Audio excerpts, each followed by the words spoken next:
The way our Nigerian currency be the naira just dey come down every day, e no really make sense at all, my correct people. Now the international monetary fund wey be IMF, they don draw ear, dey give warning o. They say the exchange rate of the naira e fit still come down by 35% inside this year, and if that one happen, e go lead to inflation rate of 44% before the monetary policy tightening go come do something about am to come dey bring the situation under control. Before I give una the full koko, my correct person, I wan welcome una back again to Anointed Lady TV.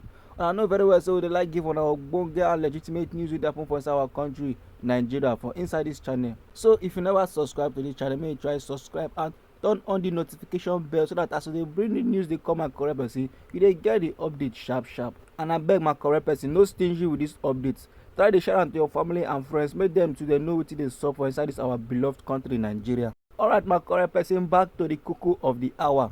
The IMF wey be International Monetary Fund, they come dey yarn this one for inside their February 2024 post financing assessment and staff report. And then they come dey yarn say like this now, say the nation's monetary policy e no reach at all to bring the inflation rate below 20%, sake of say the pressure wey dey on top the naira e too much, and if e continue, e no go good at all for our nation. No be small thing, my correct people. And for inside that report, the cost dey yarn say this one wey be say they dey do any local production for inside we country, and they never still import any commodity from outside the country come with country Nigeria. He say this one na go still reduce the exchange rate in the nearest future. E get as e be for inside this our country Nigeria, my correct people. How una see this matter? IMF consider yarn say this our country Nigeria like this wetin hit am na another climate shock for inside the early 2024. Following the better ogbonge flooding wey happen for the late 2022, and that one come bring katakata come our country agriculture, wey make they no fit come produce better food products, and e come make the food prices wey come dey for our country e come dey increase. According to Bretton Woods institution, my correct person, he say the country go benefit from developing a comprehensive microeconomic and growth strategy in collaboration and with support from development partners. He say this one e go include aggressive monetary tightening, fiscal adjustments to restore the microeconomic stability, and e go come put in place climate adaptation measures dem. E no finish here, my correct person. You see the yarn say the domestic demand e don weak well well based on the continuous fall for inside the real incomes. Based on investment for inside the oil sector, they go dey delay, dey waste time because of the way the cost just dey increase every day, and production go come dey reduce. No be small wahala here, my country people. IMF now wey be the International Monetary Fund, they constantly predict to say like this now, say our country's growth e fit still fall to 0 for inside 2024, and e go come rise again small like 2% for inside 2028.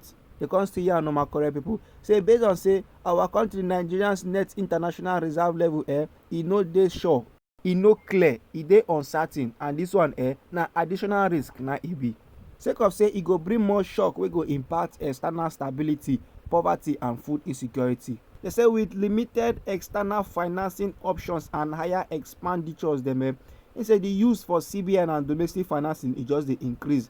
The authorities now come dey implement expenditure measures dem for inside 2026, for example to remove the fuel subsidy, but the debt to GDP ratio still increase by 6% above the baseline by 2028. Plenty things dey happen for inside our country, my correct people, like this now. This one na one of them.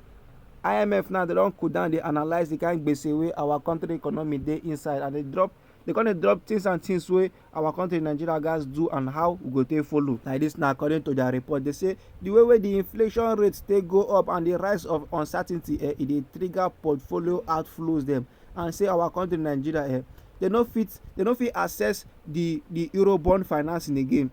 Like this now, reserve don drop to $17 billion for inside 2025, and obligations dey due under ROFI peg at over 8% of officially reported reserves. Say like this now, I say our country Nigeria they go dey able to repay the fund no matter the matter. This one na assuming say the authorities they go continue to dey prioritize external debt service, but where gbese fit dey na based on say the debt service now go come dey compete directly with urgent humanitarian needs to tackle rising poverty and food insecurity, wey go still be another thing to prioritize. That is to say, my correct people, assuming the authorities now then reserve the remaining SDR allocation for ROFI repayment. Say trade-off go still dey very very severe. That my correct people, na the prediction of the International Monetary Fund, wey be IMF, and the report wey dem drop. Anyhow the thing be for body, feel free make drop inside our comment section. No forget, this na Anointed Lady TV. As e don be like this now, this information e no sweet many of our country people belle at all. Some dey say wetin dey worry IMF sef, say which kind prediction be this one. But na the way the economy be, the way situations be for inside we country Nigeria, na dey just drop am as e be, and dem come dey drop their prediction based on how things dey go. Some of our country people now dey say na the government na cause everything. Say they don borrow, they don loot, now they don put our country for gbese. Say make dem make sure say dem solve am. That is if dem get am for their mind sef say they wan solve am, abi the current administration just dey there to do wetin im go fit do, then carry im own money wey im go fit loot then comot. Meanwhile, the Senate Committee on the Review of the 1999 Constitution, they don promise to complete the process for inside 24 months. The chairman of the committee now be Senator Barau Jibrin. Im dey yarn this one for inside meeting of committee wey dem do for inside Abuja on Wednesday. Jibrin come dey yarn my correct people. He say e dey important to note say the committee dey no dey constituted to rewrite the 1999 constitution, but to process proposed amendments to am, and say they go strive to conclude this their assignment within the next 24 months. And the deputy senate president come dey pledge say like this now, say the committee they go dey diligent for inside the amendment of the constitution. Come dey talk say all the members of the committee say they go dey guarded for inside the amendment process by work plan. According to how im take yarn, he say the secretariat go submit a work plan and process map with timelines to the steering committee wey go come dey presented for consideration and approval by the members for inside the next meeting. And im come dey let us know say the committee like this they say they go collaborate with the members of the House of Representatives and critical stakeholders for inside the amendment process. Im say they go dey guided by the laws and rules of the legislative business to make sure say e no go conflict with another rule, and they go try their best to dey innovative.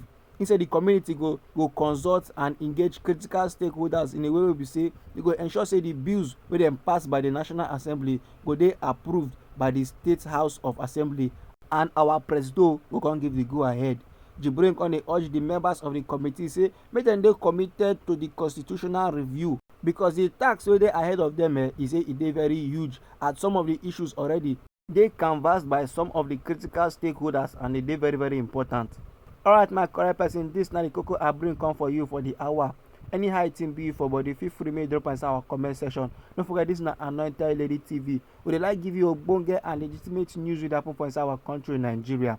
So if you never subscribe to this channel, make you try subscribe and turn on the notification bell, my correct person, so that as they bring the news they come, you dey get the update sharp.